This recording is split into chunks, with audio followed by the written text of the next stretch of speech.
Instrumentos actuales.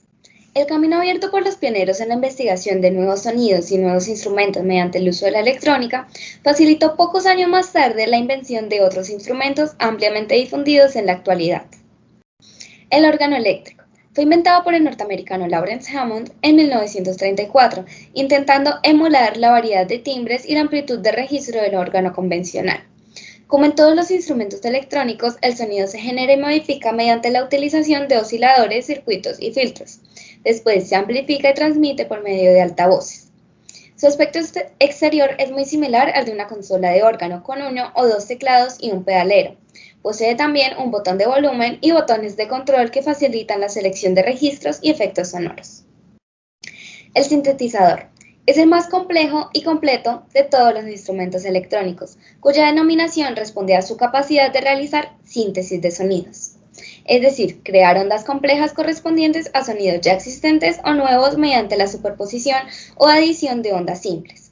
En realidad no se puede considerar como un instrumento propiamente dicho, sino como un conjunto de instrumentos electrónicos que permiten la elaboración, manipulación y proyección del sonido. Reúne en una misma consola los distintos componentes electrónicos, como los osciladores, amplificadores, generadores, filtros, efectos y demás, de forma que pueden combinarse y controlarse mediante un único control. Normalmente es en forma de teclado. Esta unidad integrada se convierte en un auténtico laboratorio musical capaz de generar y trabajar artificialmente sonidos puramente electrónicos. El primer sintetizador fue el llamado RCA, desarrollado en 1955 por Hobson y Ballard en la Radio Corporation of America de Princeton y desarrollado a la investigación de las propiedades del sonido. Era un sintetizador muy grande y pesado que requería la participación de varias personas para su manejo. Batería electrónica. Se conoce como batería electrónica al instrumento de percusión en el que el sonido es emitido por un generador de ondas electrónicas o un sampler, que produce ondas sonoras sintetizadas.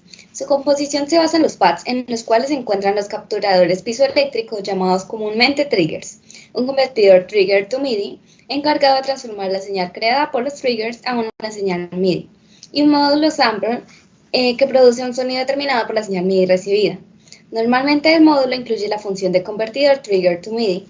Al golpear un pad con la baqueta se crea una diferencia de potencial que se captan en los sensores piezoeléctricos.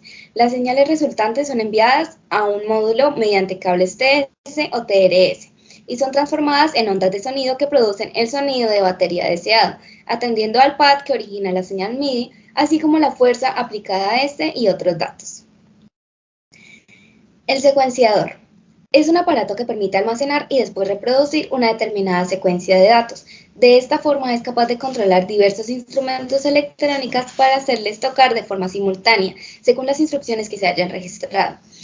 El funcionamiento básico de un secuenciador en forma de aplicación informática pasa por una sección principal donde se visualizan todas las pistas, donde cada pista corresponde a un sonido o a una fuente sonora externa, y los parámetros que las afectan de forma global, como el volumen, la entonación, el panorama o el canal MIDI, así como los controles de reproducción, que son el play, stop, loop, tempo y demás, y las funciones básicas de copiar y pegar, mute, solo, mover partes, fusionar partes, etc.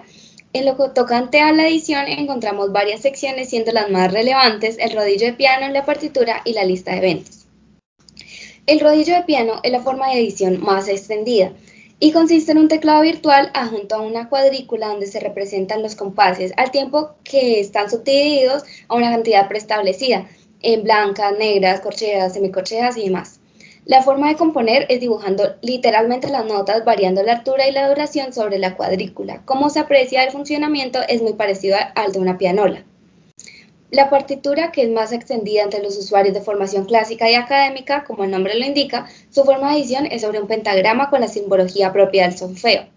Es preciso decir que mientras se va componiendo, independientemente de la forma de edición, el programa crea automáticamente la partitura correspondiente.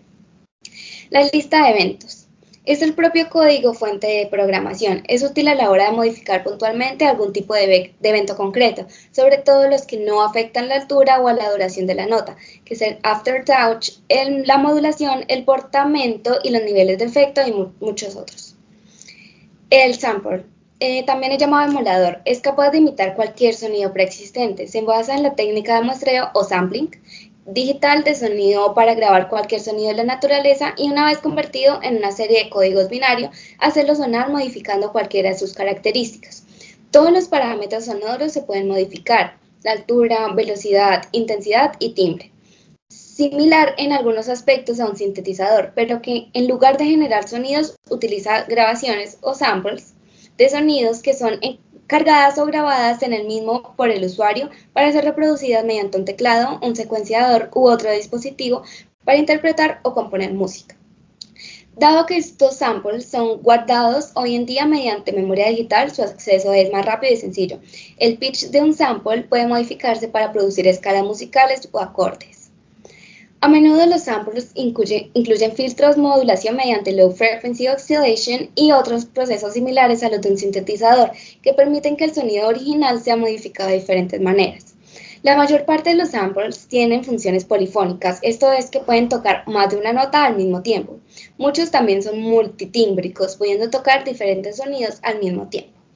Por otra parte, hay dos capas que pueden tener una sensibilidad diferente a la velocidad de la nota de entrada, lo que puede alterar el timbre resultante de acuerdo a lo fuerte que la nota sea tocada. En cuanto a las especificaciones, los samples pueden clasificarse en función de diferentes especificaciones, como lo son la polifonía, es decir, cuántas voces puede interpretar simultáneamente, el espacio del sample, que es cuánta memoria tiene disponible para cargar los samples, los canales, que es cuántos canales MIDI diferentes tiene disponible para diferentes instrumentos, la profundidad de bit, que es cuánta resolución de sample puede soportar, y los outputs, que son cuántos outputs discretos de audio tiene disponible.